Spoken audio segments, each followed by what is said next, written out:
Generals gathered in their masses. Alright, this is Diesel for With the People. This one's actually going to be a fairly long video. Probably not going to be no more longer than what some of the other videos are, but we need to kind of hear this. Now remember, for me, whether I vote or vote not, it don't really matter. The one thing we need to recognize is the president has no authority over us. The ones we need to be concerned about is our locals, our police officers, our judges, attorneys, and all that around us, okay? They're the ones that affect us the most. Our counties, they are the people that affect us. How many times did the president come over here and harass anybody and throw them in jail? So right now that's the least of the problems, and I'm stretching this out a little too long because this is a long video as it is. I don't care who wins. Well, I kind of do, but it is what it is. It's no skin really off my back too much. Once again, the problem is local. Let's see, here we go. Oh, and this is a guy that understands how the voting crap works. And he's kind of explaining what the hell Georgia is doing, right? Again, when I say local, I don't live in Georgia, but there's people that live in Georgia. Their local government is screwing him. And it don't matter if it's for one president or the other president. It's the simple fact the local government is screwing all the people. There you go. So do your research, guys. Do your research, okay? I love that reality show. All right, here we go. Because that was his job in the reality show, by the way, was to bunk or debunk, right? To show that it's true or not true. And in this case, it wasn't true. Yeah. Right? So that's him. Now you know who he is, right? Okay. So here we go. This is brilliant. Jovan, Jovan Hutton Pulitzer. I am an inventor and pattern recognition expert. I'm also part of the Gold Institute of International Strategy at Washington, D.C. So, to understand what I'm going to talk about today, even though I'm a technology guy, my goal is to make it really simple, really obvious. I'm not going to be talking about codes on machines, how things are swapped, server overseas. I'm just going to show you the simple basis of what possibly went on, but most importantly, how this is fixed, how it's detected, fixed, and will never happen again. And that basically is based on my technology background for over the last 30 years. Just so you have a little basis in it. The fact that your phone now can scan a barcode in any grocery store or any kind of code, or in fact, you hear two codes here today, any type of machine-readable code as it talks to the internet, that's my technology. It's the basis of my patent portfolio of about 200 patents on that particular one. My patents are so prolific in licensing that every manufacturer in the world basically licenses my patents to use on any mobile device except one, Huawei out of China. They don't license it, they just use it. And I'm on approximately about 12 billion devices globally. And that's what I'm going to be talking about today, keeping it simple. What could have happened here? How can it be detected and confirmed? And then how can this whole be plugged from now on? Because this is about vote verification. It's 3 P's that I'm going to deal with today. First, the people. Second, paper.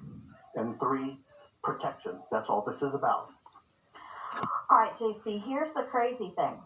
This guy is, in the eyes of the media, not an expert.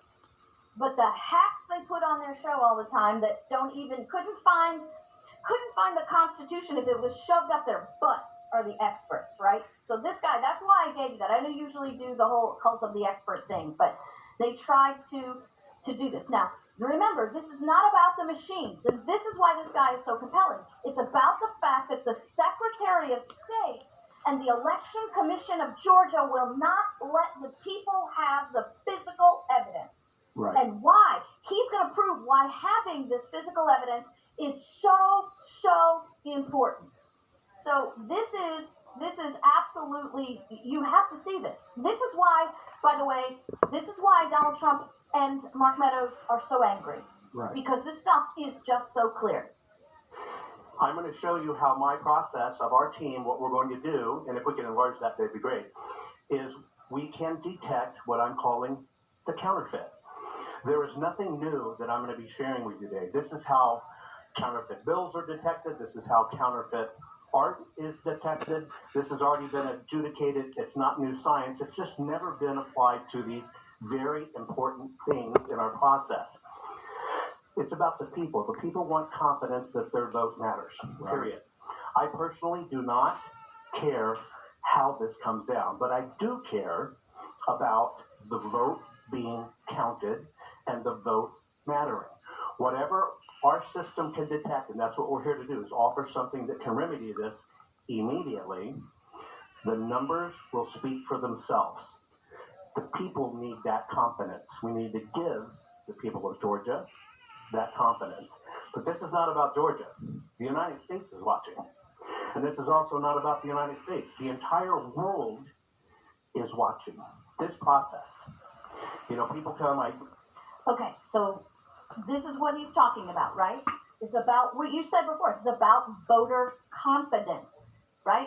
This is about how the system is supposed to work. Now listen to this. I'm just going to keep going with this guy. yes, sir.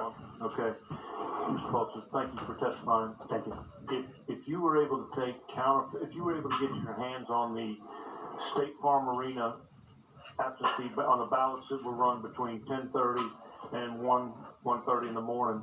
He's asking him about the paper ballots. Right. If you could get your hands on the paper ballots, listen to this. Would you be able to tell if they were folded, and would you be able to tell if they were counterfeit? We would be able to tell if they were folded, if they were counterfeit, whether they were filled out by a human hand, whether they were printed by a machine, whether they were batch fed continually over and over. We can detect every bit of that. Without question. Yeah. Without question. Well, he makes it very understandable too. Yeah. I mean, you can see, like he's explaining, as he said, it's not some kind of, nerdy text speak. Right. Anybody with half a brain, you look at these pictures that he's showing between something created by a machine and somebody's pencil mark, pen mark, whatever. Right. Now listen, this is a little bit longer, but I'm telling you, this stuff is so infuriating, you have to watch it. Now look at the bottom of the machine. If you're looking at it, you can see the difference between the two. Now let me explain to you, because I am cutting through this. This is somebody who is filled in by, the top two squares are people who have filled in with a pen. Right. And he explains that you can tell the difference because the pen mark is over the dots. Mm-hmm. And you will always have places where the pen is not even and that sort of thing. So you have here a hole, you have here a hole, here it's not even. And you can tell because the ink is not the same ink as the printer. That's part of the forensics. And it's over the dot matrix of the printer. Right. The bottom circle is perfect, and it is of the same ink as the dot matrix. So you Right. know it was printed. The bottom on the right is actually somebody who created a scribble to try to make it look like a hand scribble, but it's not a hand scribble. It is a computer-created scribble, which is also dot matrix, which is detectable. So watch. The handwritten one, the ink is over the paper. Look at the bottom one. That's a machine filling in an oval, and that's a machine filling in a scribble. But you can still see through it. You see all the little bitty dots? That's because the machine still prints the same exact way, just a little denser. It can always be detected. And unless the ballots all had original scribbles, that scribble can be detected. Every time that scribble shows up, we find it, we map it, and all of a sudden, if you have 50 of these scribbles, or even if you have 2, we technically have a problem. We'll go to the next Did you catch that? Whether you have 50 or you have 2, you have a problem. Like part of the slide. Next presentation, please. And so, things I'm hearing about that concern me. And this is what concerned me when I looked into this. So I'm the guy that told the world that, hey, that little bitty barcode that means a product can talk to the internet. And so things started to be tracked that way. Everything you see sitting out here on the committee's table that has a barcode can now talk to the internet. That's what I'm responsible for, making the physical world talk to the internet world. What bothers me in this process is to continually hear there is no, when you get adjudication, there's no paper trail. Or that's kind of wiped, or you can't tell what the predecessor was. That's disturbing. That's the first rule of forensic audits. And if it was an accountant in a corporation, you'd be fired. If you ran the financials for a public company and the numbers didn't match, and all of a sudden you couldn't adjudicate it and show the records, you'd go to prison. Now this is as simple as... All right, now, he is going to, I think I got that. 20, 30, yeah. All right. So now he's going to talk about the difference between the ballots, a Democrat ballot and a Republican ballot. So here you're looking at a ballot in Fulton County. Now, just for safety reasons, I don't know if YouTube would get mad at me for recording this or not. And I do know that you had to have a X amount of time to spin, pausing it, and all that kind of stuff. I don't think KrisAnne Hall has that. But safe than sorry. Proceed forward. Particular county, not according to my data, but according to public data, says 67.7% of the people voted Democrat. I'm just pointing this out so you understand. I use traditional coding, the blue for the Democrat side, the red for the Republican side. Let's take a look at the next ballot, please. This is a ballot for Buckhead, Georgia. This particular one says that 69.2% voted for the Republican Party. Right? This one is what we call our R ballot. Will you roll back to the first one? Look at the top right corner of that ballot in the block that says Fulton County. Now go to the next ballot. Look at the top right corner right there that says Roswell or Buckhead. Why is there not a tracking code in that ballot? That's the code that makes it cross-check to the signature. Why is it absent? There are a lot of these inconsistencies in these ballots, and they run along party lines. Next slide, please. Why this paper is a piece of code. So, we don't care about the scan lines, we don't care about the resolution, we don't care about any of that. We care about the piece of paper. And if you're looking at the bullseye, can we draw that up and try to keep them both in frame? Just the targets on the bottom. There you go. If we're looking at the bullseye, the very thing that says, hey, look here. Well, the left one's saying, look in my yard, and the right one's saying, look 2 houses over. But you know what? The ovals never move because they were printed hard. So even as a mechanical engineer or photography or optics or camera, when you expect to take a picture and you hold it at somebody, you're not trying to photograph 2 people over. And this is what it tells the machine to do. This is a problem at the most lowest elementary level. And the number one way it's cloaked, well, we can't see it in the code. We don't know how it's done. Show me the code that does it. Well, that's the code. That's the code. Any printer industry executive, any monetary printing executive, any engineer in the world that deals with printing will tell you this simple fact. If your machine is not calibrated to hit the target, it becomes something else. So if we talk about machines and we talk about code, it is a smoke and mirrors not to deal with what's real and physical. Here's my contention. This is the historical artifact of a voter. And states are telling voters, you have no right to that. Right. The very voter that pays your salary, that paid for that ballot, that paid for that piece of paper, and paid for the machine that you're running it in. Mm-hmm. And so those people that pay your salary, that you work for and do this for, you're telling them you can't look at them. Right. That is both unacceptable and un-American. What I'm saying is, all of these problems you've heard today can be corrected and detected now by the simplest of things. It takes you days or weeks to recount votes. Give me these 500,000 ballots, we'll have them done in 2 hours. Did you hear that? It's about the paper ballots, and you get the vote. He said he can do it in 2 hours. 2 hours because of the way that goes. Now, this part is really cool. Now, I want Secretary Say's saying you can't you have cannot access. have access to these. No. Now, when we watched the whole thing in the beginning with the Secretary of Elections of Kaufman County, she was explaining to us the power of those who check the adjudicated, right? They're kicked out because there's something wrong with them. Watch this, because this is what you were talking about, how many of them. This is just mind-blowing. Anymore. So let's look at this. Here's what I have a problem with: its simplest state. This is the county's statement on ballots. Went out on national TV. We had 113,130 votes at the time, and we had to adjudicate 106,000 of them.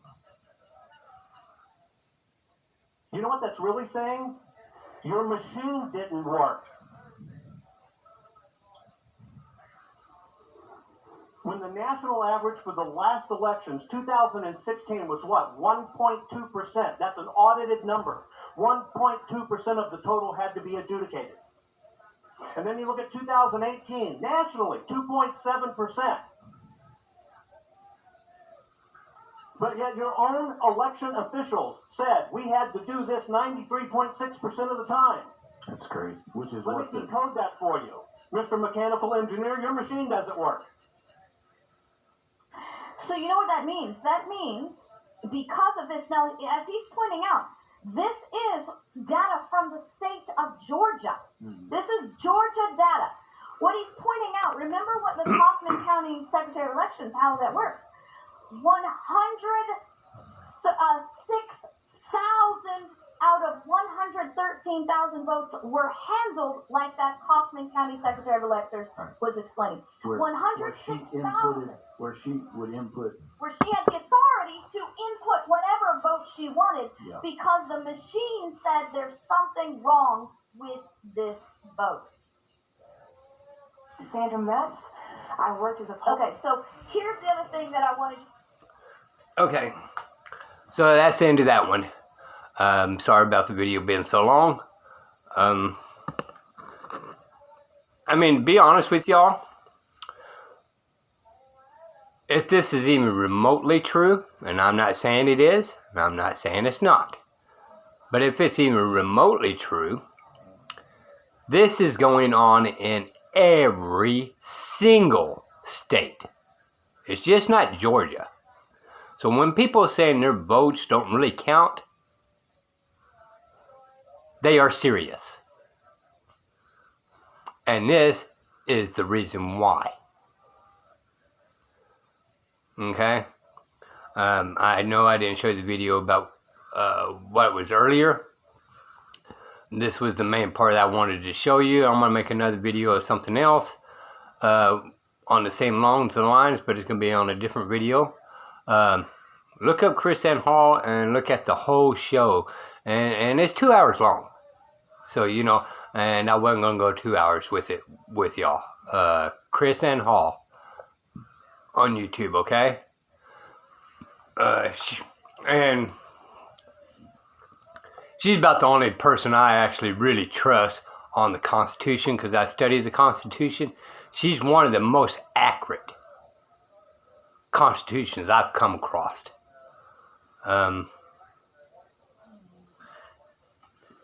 Anyway, I just wanted to kind of bring that up to y'all's attention. Just like witches at black masses,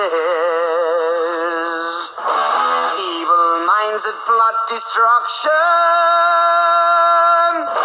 sorcerer of death's construction, in the fields of bodies burning, as the war machine machine keeps turning. Death and hatred to mankind, poisoning their brainwashed minds. Oh, Lord, yeah. This is we the people. We the people, again, needs to start to get together and put our employees back in place. Till next time, y'all. Bye.